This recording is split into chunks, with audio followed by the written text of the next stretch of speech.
नमस्कार, next 9 news देख रहे हैं आप। बात करेंगे महाराष्ट्र की राजनीति के बारे में, जहां पर इस वक्त सियासी भूचाल देखने को मिल रहा है, क्योंकि शरद पवार की एनसीपी और उद्धव ठाकरे की शिवसेना, ये कहें कि बाला साहब ठाकरे की शिवसेना दो धड़ों में बंट चुकी है। तमाम पार्टियों को अपने राजनीतिक अस्तित्व की चिंता सता रही है। 2024 के लोकसभा चुनाव बिल्कुल पास आते हुए नजर आ रहे हैं और इन पास आते हुए चुनाव में तमाम राजनीतिक दलों की अब यहां से कोशिश है कि आने वाले वक्त में अपने दलों की यहां पर हैसियत को बढ़ाया जाए। इसी कड़ी में नाम जुड़ता है पूर्व सीएम अशोक चौहान का, जो कि भारतीय जनता पार्टी में शामिल हो जाते हैं। जिस तरीके से भाजपा का दामन थामते हुए नजर आते हैं अशोक चौहान, जो कि कांग्रेस पार्टी के द्वारा 4 बार विधायक बनाए गए, उसके बाद यहां पर 2009 में वो मुख्यमंत्री भी बन जाते हैं और लगातार अपनी पार्टी की गतिविधियों को आगे बढ़ाते नजर आते हैं। यहाँ पर दिखाना चाहेंगे ट्वीट के माध्यम से आपको, साफ तौर पर यहाँ तस्वीरें जो आ रही हैं, यहाँ अशोक चौहान भारतीय जनता पार्टी को ज्वाइन कर चुके हैं। पूर्व मुख्यमंत्री और वर्तमान में डिप्टी सीएम देवेंद्र फडणवीस की अध्यक्षता में यहाँ पर पार्टी को ज्वाइन करते हुए दिखाई दे रहे हैं और एक तरीके से कर्तव्य निष्ठा के साथ काम करने की बातें भी करते हुए दिखाई दे रहे हैं। लेकिन जिस तरीके से भाजपा में आज एंट्री हुई है अशोक चौहान की, उसके बाद एक लंबी प्रेस कॉन्फ्रेंस की जाती है, जिसके माध्यम से कहीं ना कहीं विपक्षी खेमे कांग्रेस को यह संदेश देने की कोशिश की जा रही है कि यहां से तमाम नेता छोड़कर भारतीय जनता पार्टी का रुख अपना रहे हैं। और इस प्रेस वार्ता में यहां पर संबोधित करते हुए महाराष्ट्र के पूर्व मुख्यमंत्री और वर्तमान में महाराष्ट्र सरकार में डिप्टी सीएम देवेंद्र फडणवीस क्या कुछ कहते हुए नजर आते हैं, देखिए जरा। कि महाराष्ट्र के एक बड़े ही कद्दावर नेता, जो कई बार महाराष्ट्र की विधानसभा में, देश के लोकसभा में चुनकर आए, अलग अलग विभागों के मंत्री के रूप में काम किया, महाराष्ट्र में 2 बार मुख्यमंत्री के रूप में काम किया, ऐसे अशोक राव जी चौहान साहब, इन्होंने भारतीय जनता पार्टी में प्रवेश किया है। और अभी अभी हमारे प्रदेश अध्यक्ष बावनकुळे जी ने उनको पार्टी का प्राइमरी मेंबर, उनको पार्टी की प्राइमरी मेंबरशिप देकर और उनका ससम्मान भारतीय जनता पार्टी में प्रवेश दिया है।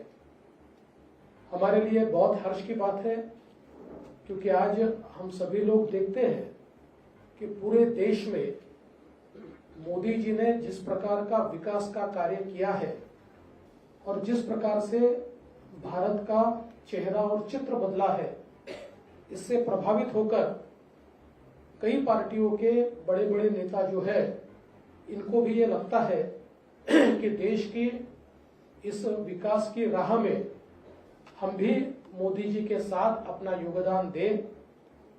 और इसी के चलते कई कद्दावर नेता भारतीय जनता पार्टी में आ रहे हैं। और महाराष्ट्र में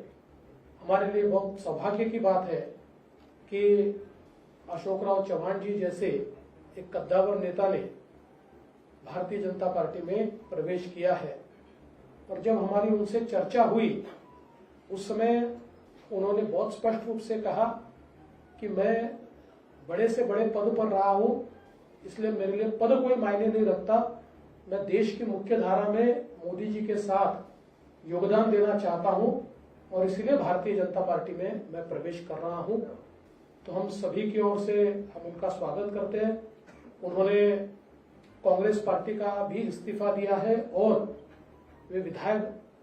पद पर चुनकर आए थे, उस पद का भी उन्होंने इस्तीफा दिया है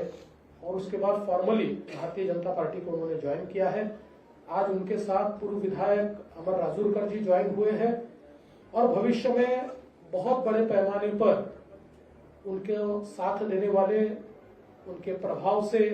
राजनीति करने वाले ऐसे कई कद्दावर नेता और कार्यकर्ता भी भारतीय जनता पार्टी में प्रवेश करेंगे। मैं ऐसा मानता हूं कि उनके प्रवेश के कारण महाराष्ट्र में और विशेष रूप से मराठवाड़ा में भारतीय जनता पार्टी और हमारी जो महायुति है, इसको निश्चित रूप से फायदा होगा। मैं उनका फिर एक बार बहुत बहुत स्वागत करता हूं, अभिनंदन करता हूं और उनसे निवेदन करता हूं कि वे आप सभी को समझ। तो आपने सुना साफ तौर पर देवेंद्र फडणवीस का यहाँ पर कहना है कि हम अशोक चौहान का स्वागत करते हैं। अशोक चौहान वही नेता हैं जो कि महाराष्ट्र में पूर्व मुख्यमंत्री रह चुके हैं, कांग्रेस पार्टी के दिग्गज नेता माने जाते थे और कांग्रेस पार्टी को छोड़कर अब भारतीय जनता पार्टी में शामिल हो जाने से महाराष्ट्र में कहीं ना कहीं कांग्रेस को तगड़ा झटका हुआ लगता हुआ नजर आ सकता है। ऐसे में आगामी वक्त की जो तमाम रणनीतियां हैं उस पर भी विचार किया जाना चाहिए और जिस तरीके से कांग्रेस पार्टी का कहना है कि हम किसी भी ऐसे नेता को यहां पर अपने पास नहीं रखना चाहते जो कहीं ना कहीं पार्टी विरोधी ही गतिविधियों में शामिल रहे। 2024 के लोकसभा चुनाव को मद्देनजर रखते हुए यहां पर जो स्थिति इस वक्त बनती हुई नजर आ रही है उस स्थिति के आधार पर तमाम कांग्रेस के दिग्गज नेता पार्टी को छोड़कर जा रहे हैं जो उनके संगठन के लिए आगामी वक्त में खास जो है मुश्किलें पैदा करने वाला हो सकता है। जिस तरीके से आज भारतीय जनता पार्टी का दामन थामने के बाद अशोक चौहान प्रेस वार्ता में अपनी बातें बताते नजर आए, प्रधानमंत्री नरेंद्र मोदी से प्रभावित होते हुए नजर आए और उनका साफ तौर पर कहना है कि यहाँ पर मिलकर काम करने की आवश्यकता है। क्या कहते हैं अशोक चौहान, सुनिए जरा। आज भारतीय जनता पार्टी में यहाँ पर मैंने प्रवेश लिया है और मैं आभार मानना चाहूँगा देश के प्रधानमंत्री श्री नरेंद्र मोदी जी का, फिर देश के गृह सम्मान्य गृह मंत्री अमित भाई शाह जी का, राष्ट्रीय अध्यक्ष जेपी नड्डा जी का, देवेंद्र फडणवीस जी का, बावनकुळे जी का, आशीष शेलार जी का, सभी नेता जो मेरे साथ में बैठे हुए, मेरे नांदेड़ से आए हुए हमारे सहयोगी अमर राजूरकर जो एमएलसी रह चुके हैं वो भी आए हुए हैं, उनका भी प्रवेश आज हुआ है। मैं आभार मानूंगा भारतीय जनता पक्ष के नेतृत्व की, उन्होंने मुझे आज ये मौका भारतीय जनता पार्टी में आने न्योता दिया और काम करने की यहाँ पर मुझे यहाँ पर संधि दी है, एक मौका दिया है, उसलिए मैं उनका दिल से शुक्रिया अदा करता हूँ। सार्वजनिक जीवन में काम करते हुए एक पॉजिटिव एटीट्यूड लेके, डेवलपमेंटल एटीट्यूड लेके आने वाले समय में काम करने की भूमिका मेरी है, पहले भी रह चुकी है और आज भी मैं जो आया हूँ इस नए क्षेत्र में नई शुरुआत जब कर रहा हूँ तो मैं इसी डेवलपमेंट प्रधानमंत्री जी को जो सबका साथ सबका विकास ये भूमिका लेकर प्रधानमंत्री जो पूरे देश भर में जिन्होंने नेशनल इंटरनेशनल लेवल पे एक अलग अपनी छवि बनाकर एक अच्छा काम करके दिखाया है, निश्चित तौर पर इम्प्रेस हूँ, निश्चित रूप से इम्प्रेस हूँ मैं, इसमें कोई अलग भूमिका नहीं है। जो अच्छा होता है तो अच्छा ही बोलना चाहिए, जो खराब है तो कभी शिकायत भी हमने की है तो मैं ना नहीं बोलूंगा। आज जब हम देख रहे हैं कि देश के सामने कई चुनौतियां हैं तो चुनौतियों के साथ साथ डेवलपमेंट भी जिस रफ्तार से इस देश में हो रहा है हम सब के लिए बहुत ही प्रशंसनीय है और आने वाले समय में हम सब साथी मिलकर देश में एक पक्की मजबूत भाजपा की सरकार लाने का हमारा प्रयास।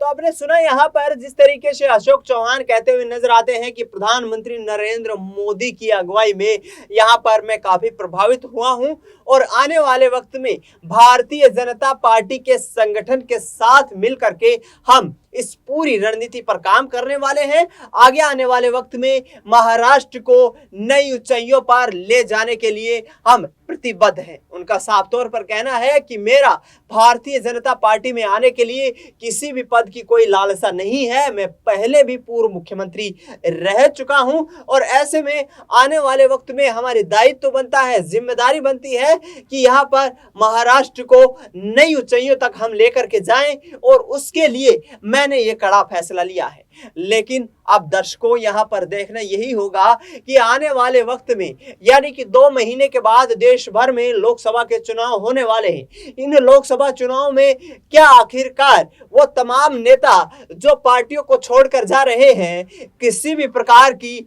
बड़ी जिम्मेदारी दिए जाने से पहले यहाँ पर निराश नजर आएंगे या आखिरकार जब पार्टी उनको जिम्मेदारी देती हुई नजर नहीं आएगी तो क्या फिर से वो दामन छोड़कर कांग्रेस पार्टी में आते हुए दिखाई देंगे? इस पर सबकी नजरें बनी हुई है। फिलहाल जिस तरीके से देखा जाए तो चुनाव का गर्म माहौल देखते हुए तमाम नेता यहाँ पर दलों को बदल रहे हैं और आने वाले वक्त में ये परिस्थितियां और भी अधिक ज्यादा देखने को मिल सकती हैं। फिलहाल हमारे इस खास कार्यक्रम में इतना ही। देश दुनिया की तमाम बड़ी खबरों के लिए आप देखते रहिए नेक्स्ट 9 न्यूज।